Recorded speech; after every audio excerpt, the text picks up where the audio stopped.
The northwestern region of the U.S. was barren. Valleys and deserts occupied the empty domain. Not a single life form could be seen for miles at a distance. Humans disregarded it for its arid environment, but it was a perfect fit for a railroad.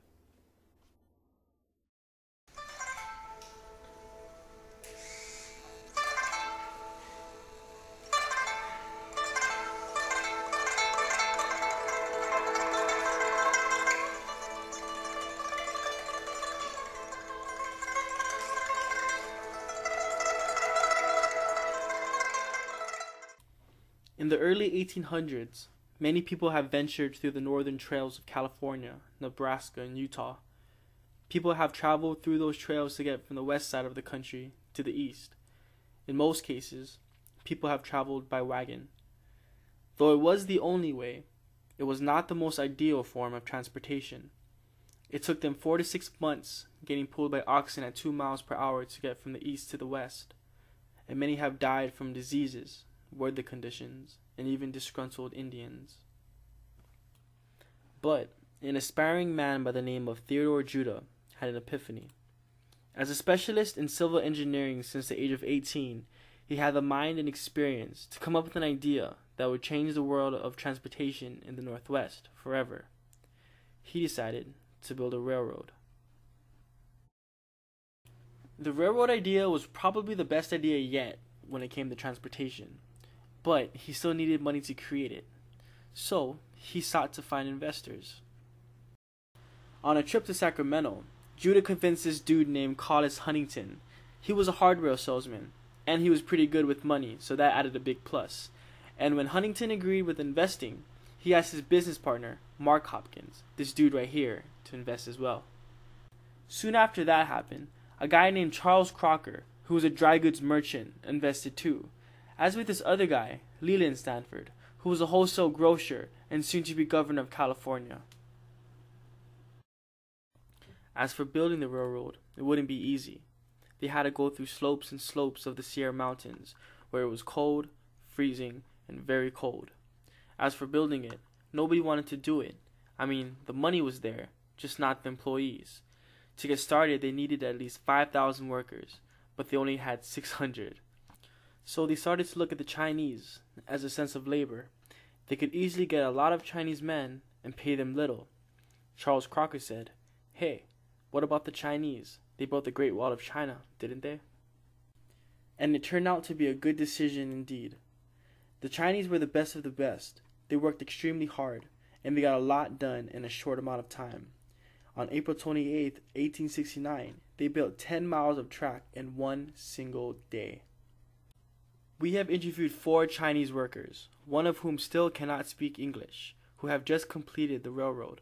They came in through a time machine after the train tracks were finished, and they're here to tell their part of the story.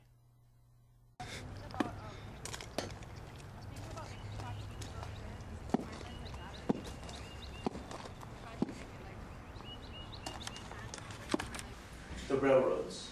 Why was it dangerous? Do you know what it was like to level a whole mountain? You have to scale a wall that's only held up by 2 men. And not to mention, on other occasions, I've seen my friends die because the rope just broke them. And you know what else? The fuses were different and extremely inconsistent. Some would burn faster than the others. And I mean, sometimes the other guys wouldn't have enough time to get away from the blast and would just end up at the bottom of the rope. Aside from the dangers of setting the dynamite, the weather conditions were extremely harsh. Our winters were just unreal. It was weather we weren't used to. We're talking about like 40 feet of snow, and men being at risk of avalanches. And not to mention in the summer, we're looking at 120 degrees of heat sometimes. Some of the other guys I knew would start bleeding from the lungs, and at times, the weather seemed unbearable.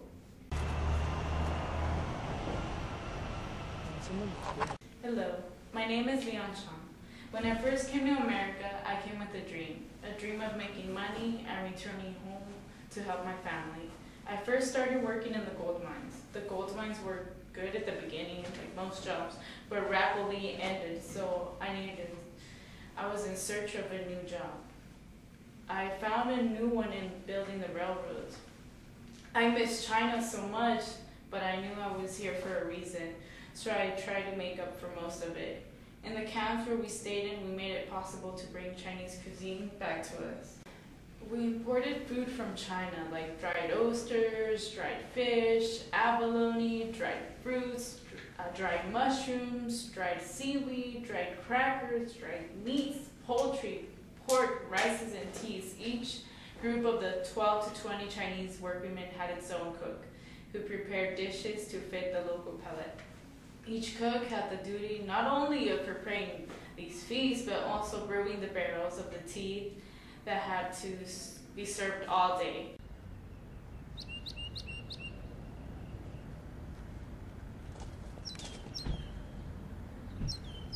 先生被拿当当带，巴多一张当当当当当多一啥吧，一多一当当丁啊，白带谁白当多，我来人心把当当做，我当当做一把塞诺的，我当当。你上班呀对呀，orange chicken， in 大对是那 roast meat， 我把它当的 in 炸菜，我把 na egg roll in 大把当当当。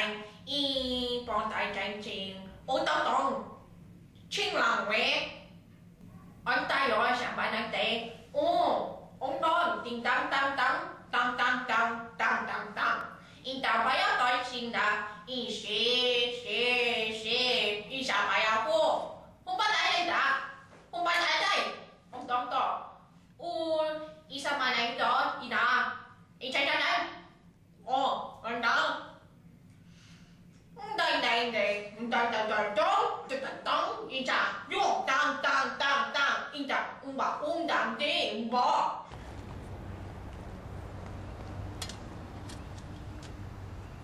It was tough. The white man got paid $35 a month. That came with room, supplies, and food. You know, we got paid $25 a month, which is $10 less. We did the exact same work. We worked just as hard. And we didn't come with food. It didn't come with supplies. It didn't come with housing, you know? And it could have been an act of discrimination, but we didn't know about it, you know? And it was totally unfair, but there's nothing we could do about it. We were paid by coin each month, and our agents supplied the money. And they would actually watch over us as we worked, and they would see or take an account who was working the best. And they would divide it amongst us after that. After years and years of working on the railroad, in 1869 it was finally completed. With a golden spike to connect it, it seemed to be more of great value to society. The Transcontinental Railroad was indeed one of the best achievements that our country has had throughout its history. And seeing all of what the Chinese had to face, it's hard to see the greatness of their building the railroad. We can say many bad things they went through, but we must see the good things they have done for this country. And even though this may not be as much as a necessity in education today, it's a need to see all the discrimination, hardships, and sacrifices they made. And we still don't know the death toll, and we may never know the overall importance of the railroad and how it finally put the West on the map. But for what it's worth, it's still worth knowing about.